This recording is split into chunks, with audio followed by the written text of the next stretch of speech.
Gonna roll. Hold on. Okay.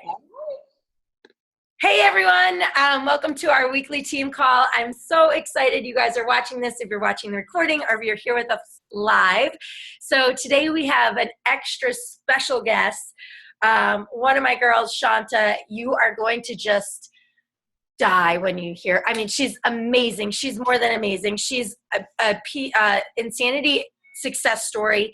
She's a woman of God, but happily married, also has a little 5-year-old boy that is the cutest thing in the world. He was probably one of the first children that ever made me feel like a mother. I remember I was like 11 weeks pregnant and nobody knew I was pregnant. And he was like 3 years old and came up and like crawled up on me and like cuddled me. And I was just like he just knew, like, you're a mom. And I was like, I'm not a mom, but he just made me feel so comfortable. And I what I love about Chonta is she's a survivor. Like, she will rock it no matter what. She's a Success Club all-star, legend. All-star. So that means she's been consistently getting Success Club points for well over 12 months. She's on her way to rocking. If you see her anywhere on social media, you see her everywhere. She has an amazing blog. Her videos are awesome. It's just all good stuff. So I wanted to bring her on because recently she had a huge accomplishment in her business where it came from failure, which I think I can say, and I know you might want to talk about that a little bit, but she was one of those people that became diamond right away and learned the business and did all this stuff and then tremendously failed. And I can say this because I think it's public information, but like totally hit rock bottom and started from the bottom, I mean, even below of the bottom. And now she's a 3-star diamond coach, has an amazing team, has attracted people that are not only like her, but that are empowering each other. And I see their team, I see who she talks about, I see who she's with, and I love it. So I begged her for, I feel like forever to come on. She's like, no problem, girl, I'll do this. So thank you for being here. You have no idea how much this means to us. So I'm gonna pin you and then take it away. I'm ready. All right, that was so sweet. Meredith just made me feel like a total rock star. And, that's a lot when you are. It's like started from the bottom, now we're here. It was a whole lot of stuff. We've always been super close from the time that we met. I've just always loved her. She looks like a Barbie doll to me. So she was always like my personal little Barbie. And I'm like, I just love you. And her personality, so the leadership that you have in Meredith is amazing. So she didn't know what I was going to talk about. But guess what, guys? I am talking about showing up. Showing up. That's what I want to talk about today. Sherry told you, 3-star diamond. I'm about 2 coaches away from 4-star qualifying. So we're working on that. That sounds great, right? And let's just stop. So let's go into what happened and what it took to get there. And that is all about showing up. I have been a coach for 4 years. So I do not have one of those very fast rags to riches stories, the ones that you hear that the coach started in January of 2015, and by October of 2015, she's in the Millionaires Club. That's not my story. That's awesome, and that's no shade to anybody who has that story, who's able to do that, to go from 1 to 15 really fast, all of those things. That is so awesome, guys.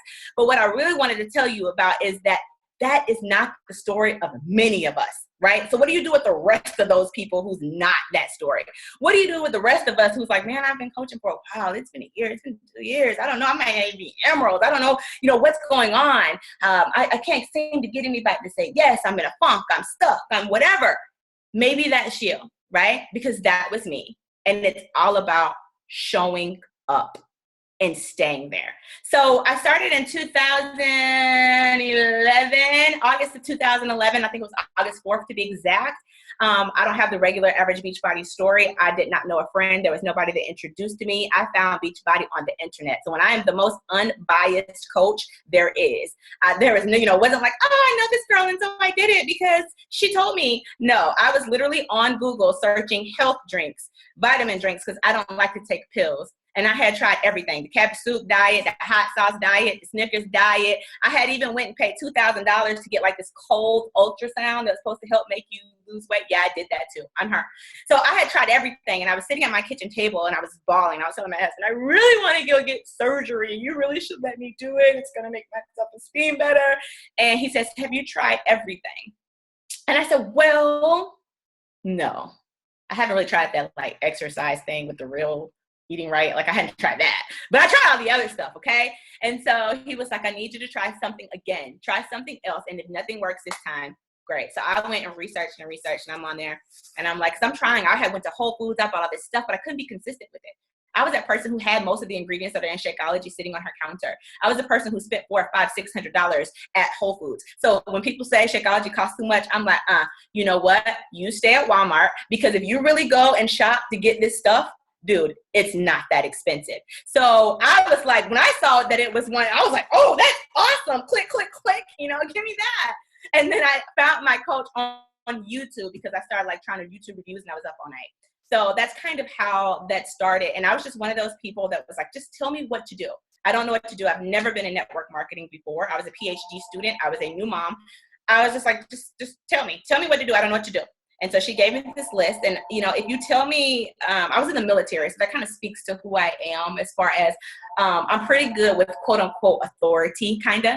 So if you tell me what to do and I respect you, then I will just go do it. I didn't fuss. I didn't argue. I need to buy a ticket to this. I need to go to Summit. I need to go this. I need to go that. And I just went and did those things. Like, okay, that's what I need to do. And then I'm a competition person, not with anybody else, but I compete with myself. And the reason I picked up Diamond so fast is because that was when they was doing that 90 days to Diamond.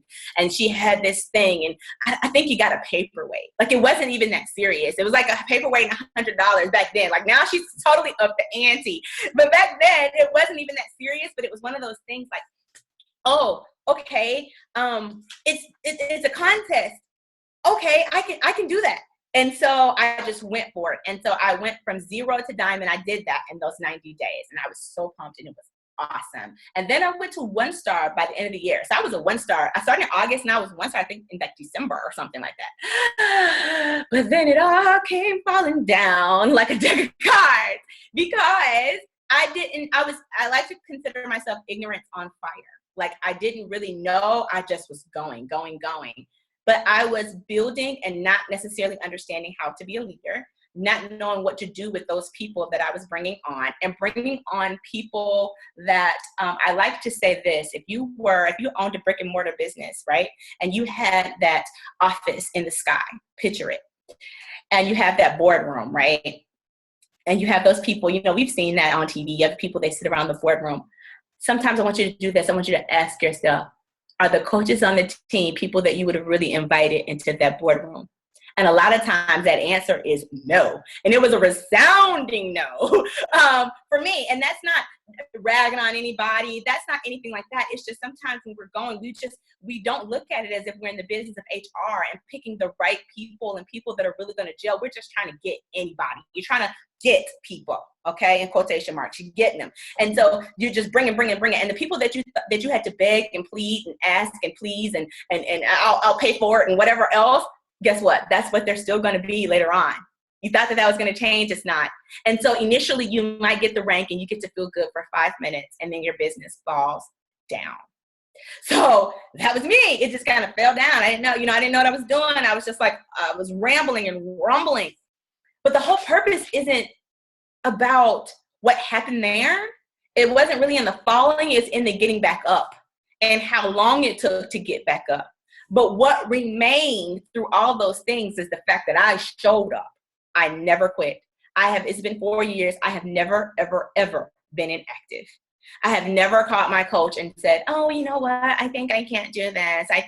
You think I'm going to, for a little while, I'm just going to sit down. I never did that. In this 4 years, my dad got cancer. My dad died. I had all kinds of things that went on. And I was like, you know what? Even if I can't swim, Lord, can I just float? Can I just float? And I know that some of you may be in that place in your business and you feel like you're swimming against the current. It feels like everything is going against you. You feel like the waves are capsizing. You feel like, oh my God, This is just not what I expected. I thought I would have been here by now. You're looking at social media. You're having coach envy. That's what I call it, right? Do you scroll on Thursdays? I had to start turning my computer off. Yeah.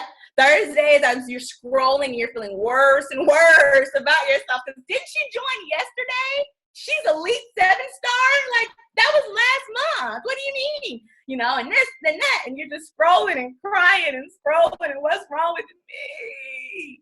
And through all of that, I just still did not give up. I did not give up. I did not give up. So I want to give you guys some practical tips to think about when you get in that space where you kind of just want to quit, because I think nobody wants to talk about that. We talk about all this good stuff. We talk about how to recruit and how to introduce yourself and what your social media should look like and blah, blah, blah, blah, blah. But what about that ugly monster that sits under our beds that we don't discuss? And that is that monster of feeling unworthy, feeling not good enough, feeling that this is not for you, feeling like you can't do it. That is what I want to address, because I have been there. And even as I'm going further and further, those things still plague me. I still have to check myself. So I wanted to talk to you guys about what I use to check myself. And the first thing is to remember why you began. I know you've heard that before. You're why. But it is so serious, guys. Remembering why you did this. Why did you say yes? If it was a little cute blonde and her name was Meredith and she just talked to you and said, hey, you'd be awesome at this. What made you think that you would be? What made you tell her yes? What made you pull out your credit card and go online and order this stuff? Sign up as a coach. What made you say yes? What were you thinking about? You know, what was that thought process? Because that's more of your why. Why did you even start? Were you thinking, was it a physical transformation? Was it also like, oh my God, are you telling me that I really can like do this thing and I just drink this shake and I can do this thing at home and I can really make some money? Shh, we don't talk about money. We don't talk about money. But is it that? Did you think I need some extra money? I need to send my kids to school. I need some groceries. I would love to take a vacation. You need to remember it and you need to own it. And it doesn't matter what anybody else thinks, because I know we're all altruistic. Because if you ask anybody why they became a coach, we all give the boxed answer, because I really want to help people. Right? But this is not a nonprofit. You're not meredithcampbell.org.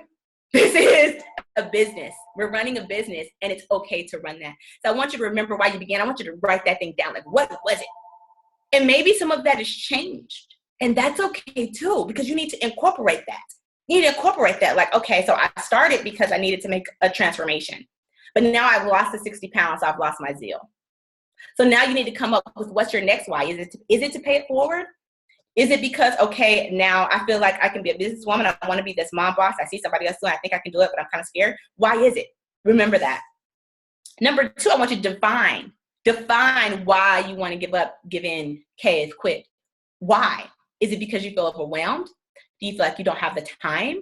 Do you feel like everybody's saying no? What is it? What are the things, the reasons? It may be more than one, but when you know the reasons, and you have to be completely honest with yourself here. But when you can identify those things, maybe there's some things in there that you can change. If it's that you're overwhelmed and maybe you feel like you don't have time, then maybe you need to look at your schedule and realize that in the process, you've also picked up being the choir director, you're the Girl Scout cookie captain, you're the such and such, you run this over here and run that over there, and you're doing all these things, and you keep adding and adding things until maybe you can look at that because you've identified, you can say, maybe there are some things here that I need to take off my plate. Maybe there are some things here that I need to revisit. It doesn't mean that you need to quit all the things you love. You just need to find out what your best things are, because we have some things that are good, we have some things that are better, and we have some things that are best. So what are the best things that we need to be doing? So just define those things, identify them, and see what you need to do. Have you been making this all of your life? Because then you get burnt out. Maybe you've been giving this a 10, right? It doesn't need to be a 10 in your life. Let me be honest. It doesn't. It doesn't need to be a 10. If you eat, sleep, drink, beach body, if that's all you talk about, if you have no identity, if you have no purpose, if you can't talk about your hair once in a while, or, your dog or whatever, if you cannot do that, if you have no other things, no other friends, no other nothing, then you need to take it from a 10 to a 6. Believe me, it'll actually help your business. You'll start to enjoy it again. The reason that you stopped enjoying it is because that's all you talked about. And so guess what? You became white noise to everybody around you because they got tired of you too, right? Number 3, I want you to find a success partner if you don't already have one. That was one of the major things that took me. When we started this year, I was just a diamond. And I went from diamond and picked back up to the 3-star. I think I did that in October sometime, or maybe at the end of September. But that happened totally because I got a success partner. I had never really had one before, not a real one. And when you get a success partner, I want you to really go after somebody who either has what you have already, or they're 100% going with what you're going, and that they can identify with many of the things that you can identify with. So let me give you an example. If you are a person that has kids, for instance, I'm not saying it can never happen, but let me be honest. If you would link up with somebody who doesn't, then sometimes when you're talking about, I got to go to the PTA, or I got to go do this, or I'm going to go read story time with your kid, then you're talking to this other person like, that's not that. Not that they don't think it's important, but they just kind of don't get it. So I want you to make sure that when you're picking your success partner, it's almost need to be like an interview process. And I also suggest that sometimes it's not somebody on your team. My success partner is not even in our organization. I picked somebody completely outside of our organization. We're in the Platinum Presenters organization as a whole, which is awesome. We're number one, right? But me, I'm like, I want to learn some stuff. Who else is number one? The Dynasty.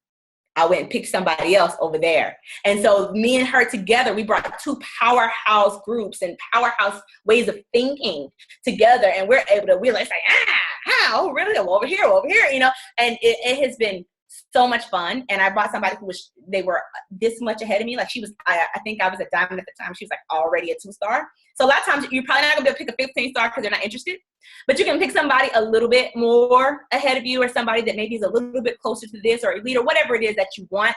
And they have to want it so that when you are having these times of you need wine with your cheese, you have somebody that's like, or then there, because usually you're never 100% at the same time. It's like a relationship. Somebody is and somebody isn't. You know what I mean? And then sometimes you have to mix in between. So success partners they're vital. I don't think people really understand, especially when it's more than just social. When you really make it, I need you to hold my butt to the fire, and you give them the willing, allow them to do so. Number 4, be grateful. Like it's November, so every November I do a gratefulness challenge, and it changes my life every November. You should be grateful every single day, but I publicly put out there like day 1, I'm grateful for this. Sometimes it might just be because I woke up, because you can't think of nothing else. Your day was terrible. But just even those things, when you start thinking about one thing that you're grateful for, other forms of gratitude rush in and wave in. So when you're thinking about your business, I want you to think about the things that you're grateful for. Have you met a friend? Has somebody loved on you? Has somebody helped you when you were down? Has somebody, made you happy? Has somebody said a kind word? Have you changed somebody? Has one person said that you inspired them? Just one. Has anybody said anything? And those are the things that you start to be grateful for. It don't matter how many, because we get wrapped up in, well, that's not enough. And such post has 72 people. Did you have one? Because that is something to be grateful for. Did you lose 1 pound? Has Shakeology gave you 20 more minutes of energy? Don't have to look for the big stuff. You can find it in the small stuff, and start being grateful for the community, for the fact that you have the ability to be an entrepreneur on your own time, whenever and wherever you are. That's something to be grateful for. Even if you haven't made $1, the fact is that you can, right? So I started being grateful for that. Like, I don't have the business that I want yet, but I can have a crazy big business. I started thinking about what I could have. You know what I mean? Like, it could do this. I have this opportunity. It's right here. I'm grateful for the opportunity. And I keep saying that because that's what I had to say, because I was like, it ain't showing me nothing, but I'm grateful for the opportunity, right? And then celebrate your victories. And I started celebrating every little thing, and that changed my business. I celebrated every little thing, guys. I'm talking about everything. And I'm teaching my coaches to do the same, and it's changing their lives. And it was like every time they did something, when somebody sold their first challenge pack, I was like, Sarah just sold her first challenge pack. Woo! Somebody they first made. They didn't just have to make success stuff. You can sell your one thing. Even if it's not a challenge pack. If somebody sold a resistance band, I was like, you're helping somebody. That's awesome. Like, we really started to get into the victories. When it was the 1 inch, the half an inch, the 1 pound, maybe the fact that you worked out all week. It don't matter what it was. We would celebrate. You hear me? It was just like, yes, because there's nothing like celebration and victory and us feeling that sense of accomplishment, no matter how small, to bring you to your next accomplishment. People always say, well, what's the best thing I should do? Well, just the next right thing. Just the next right thing. Because sometimes we can't look way far ahead. You can only just do the next right thing. And that was so helpful. So whatever coaches you have or challengers you have, and if you don't have any challengers yet, you can start with the people that are around you. I would even go look for other people to cheer on. Oh my God, somebody would be like, yeah, I just ran. I'm like, that's let's break. And I just started being this force of, yeah. And that might get on some people's nerves. I'm not worried about the people's nerves that got on. I was only concerned about the people that it pumped up. And that's what you can't worry about what other people think. You have to only be worried about the impact that you're trying to make. Number 5, I want you to visualize the end result, right? Or what it is that you're trying to accomplish. Even whether that's your health and fitness goals, your financial goals, a little bit of both. We've all heard about making dream boards. I have one that sits on my computer. I have one that's on my phone. I sit and I daydream. You ever heard the term, don't quit your daydream? That's one of the reasons that has helped me not quit, is because I have a daydream. Like, I have a dream and I can see it. I can see it so vividly. I know where I live. I know I have this dream of, like, my son goes to this really prestigious private school. I always talk about it. That's where all of my money goes. That was a big thing. Like, I'm going to send him to this school. And I did that. And it's a big deal to me because I told my husband, I'm going to send him here. You don't have to worry about it. I'm going to do it. But now he's there. So now I pay monthly. My next goal is, okay, I can't wait till I can break that down and just do 3 big payments. And then I already have a next goal after that is I can't wait until I can just go in at the beginning of the year and say, here's your money. You know what I mean? So you have to, but I can see that day is clear. I've seen the check. When I tell you visualize it, what that goal looks like, what it really looks like to be able to do it. And it's the same thing in your health and fitness. Like, what does it look like when you are strong? Because I had to go from skinny and I had to go from my abs. I had to go from other things. I had to go to strong, like, what does that look like? See it, feel it, imagine it, taste it. You should almost know what your outfit looks like, your hair. You need to have it down. What does this thing look like? For me, it's also, I want to be an elite coach. I don't believe that that's happening this year. I worked really hard for it, though. Really, really, really hard. And I've gotten closer than I've ever gotten before. And now next year it's on. But I know what it looks like. I can feel the thumb holes of that jacket on my hand. Like those things that you want. And I want to encourage you that whatever that is, to be okay to share that and be okay to feel that, because some of the things that we feel and that we want, we hide them because we think that that's not altruistic enough.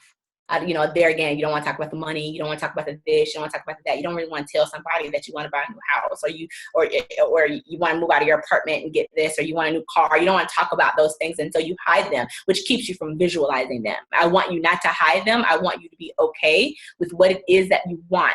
And what happens is you start to get the things you want, the altruism comes. Because we cannot survive in this business and we won't do well in this business if we don't help other people. So the only way that we make money is by helping other people. So let me just get everybody okay about that. The only way you get a check is because you help somebody. So feel good about that and know that that's okay. Doctors, a lot of them are rich. They will fix you up. They will sew you up, and they're going to go get in their Lamborghini because they get paid for what they do. I need you to be okay with getting paid for what you do. I had to be okay with that. Thou shalt prosper, right? And then I want number 6, I want you to put your blinders on and run your race. And that was a big deal for me. Just a quick story.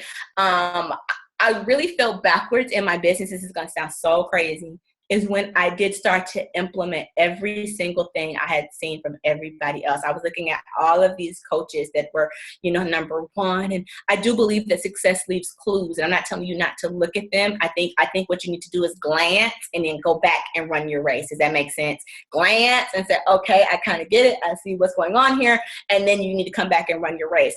I was trying to do this and somebody said, oh no, don't do it like that. We're all in the Platinum Presenters group, which is ran and helped by all of these amazing ladies who worked for Shalene and who are fitness professionals. And I must honestly admit that I've always kind of felt like I didn't belong. Not because they don't love me, not because they didn't love on me, it's because I wasn't one of them. I was like this little Sorority, and I've been teaching fitness for 13 years, and I had never taught anything. I wasn't really into fitness that much. I really don't like to lift weights. I'm doing it because I have to. I'm not crazy about it. I had this total, fitness wasn't my love. And so I was just like, can I survive in this business? Because they're making move of the week. And, so at first I'm trying to fit into a mold that wasn't me because that's what I saw. I thought that's what I had to be. That's what all the cool kids were doing. That's what you do. And so that's why I tell you to sometimes look outside yourself. Sometimes you have to look outside of your group. And your coach will be okay with that. That your coach is still your coach. Go find what and who you can identify with. And my big thing was I had become this mom, and I'm getting like a PhD in motherhood. Like, I am so in love with it. I'm obsessed with it. And so my thing was that. My thing was finding out cool mommy hacks and life hacks and things I could do with my kid. And it was personal development. Personal development is my love. Like, I can eat it up. I one day want to be like Les Brown. Like, that's me. And so that's the stuff that I like. And you have to be fit and work out and all those things to be anything. The garbage man needs to work out, right? And so it was just like, it doesn't have to be about that. I don't have to be the expert. My whole brand is that this Beachbody stuff works because I'm not the expert. Does that make sense? I made a play off the fact that I'm not the expert.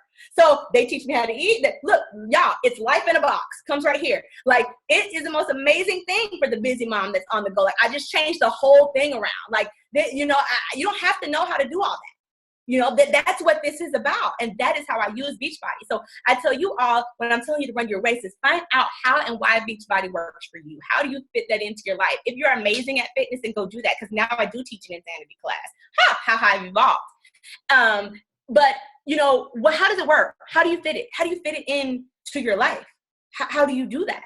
And figure that out and go run that and show up. You just have to keep showing up. If social media is your thing, then keep posting. Whatever's your thing, it doesn't matter if you have 0 likes or 1,000, because believe me, guys, that goes up and down. Do not judge yourself and your worth based upon how many likes you get, how many comments you get, and who shares. That's all kind of stuff in there. Type of day, who saw it. I mean, some of my best work, I'm like, this was awesome. Bam, sense, and it's like nothing.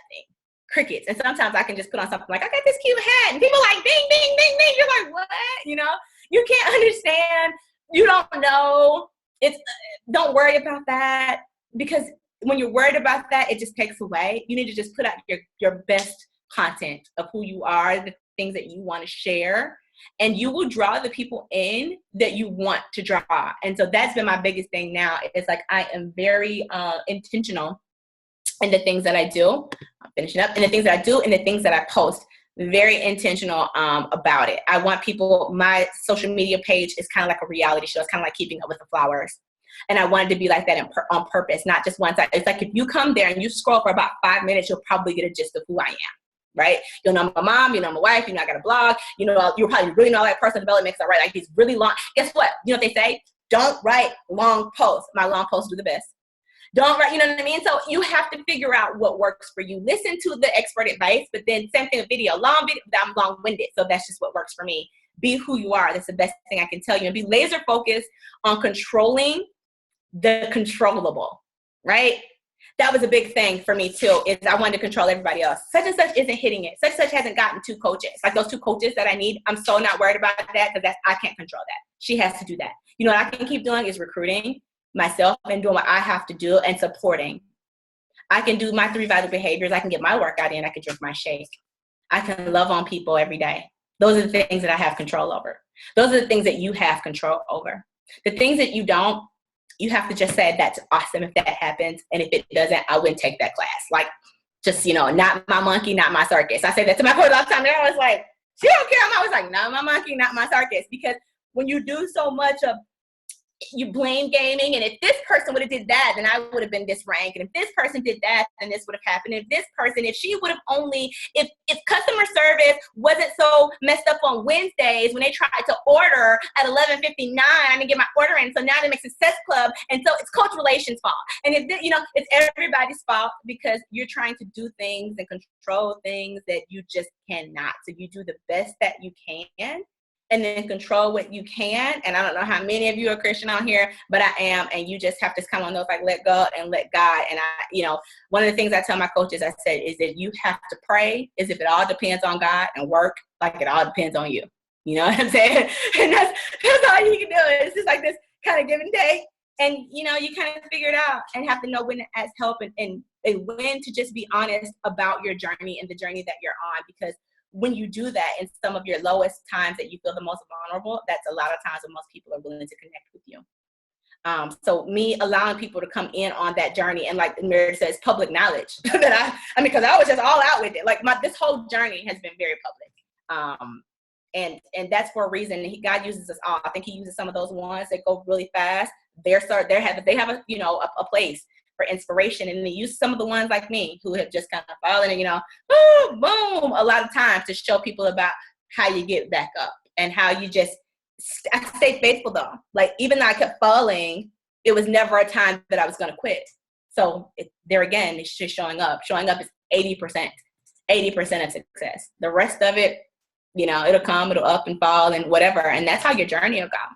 And that's it. I hope you guys found something that, you know, you can use, that you can utilize, and that'll help you, you know, move forward and to make the rest of 2015, the rest of your year. Think about it like this. Every year is a chapter. What you choose to write in these last paragraphs are up to you, right? So. Oh my goodness. Wow. There is not a hair on my body that is not like standing up right now, full of energy. I cannot thank you enough for over delivering. I mean, I knew you were good. I knew you were like going to be awesome, but I mean, that was amazing. And gosh, thank you so much. I'm not even joking. Like I always say like, oh, I have pages of notes, but like 1, 2, 3, 4, 5, 6 pages of all you, girl, of like major one-liners that I'm like, I got to use that. That right there, what she said, that, you know, and just so many things that will like hit the nail on the head. Thank you so much. I'm so glad we recorded this. This is going to go in like my archives of like perfectness. I'll send you the link, but thank you. Awesome. Because, you know, Christine asked one, she's like, what happened? I still haven't made that video. I have to make it for the group. I'm like, you know, it's so funny. People are like, what happened? What happened was I just stayed here. Does that make sense? That's what happened. People are like, well, how did you, you know, I met somebody the other day, like, you're 3-star, well, how did you do it? Because I stayed. That's how, you know what I mean? Like, and eventually if you stay and you do the work, you'll reap. And I love like the controllable. I mean, because I had a huge major loss in my business, and it's been like, I mean, I'm still not recovered, and that happened, I don't even know, like 15 months ago. So, I mean, you know, I'm still recovering, and it hurt my ego, and it hurt my direction of things, and it hurt me, and I'm like, who am I? You know, like I mean, I've seen like 15-star diamond coaches like lose 15-star diamond coaches. And, you know, for me, it's like, you know, you lose rank and you're like, and you people that were diamond, that are inactive, that we're talking to every day, that, you know, like I've listened. So it's like, you know, that's when I was like, you know what can I control? You know, and I love that, because you can control who you talk to. You can control your Success Club points. You can control your invites. You can control your follow-ups. You can control your social media posts, not your engagement, but your posts. And so there's so many things that you can control in this business that is all up to you. And like, oh my God, the last thing I wrote down is, well, every year is a chapter, and how you decide to write that chapter. But pray like it depends on God, and work like it depends on you. So that was the last thing I wrote down. Thank you so much. You're welcome. Oh, this is awesome. I'll send you the recording. I'll post it. Do you want me to post it in Velocity too? Sure, yeah. Okay. Because Christine wants a video. Send her a video. Right. You want a video? Here it is. There it is. Done. I know. Well, I love y'all. Thank you so much. Have an awesome day. All right, guys. We're going to close it up, and I'll send you off the recording. Have an awesome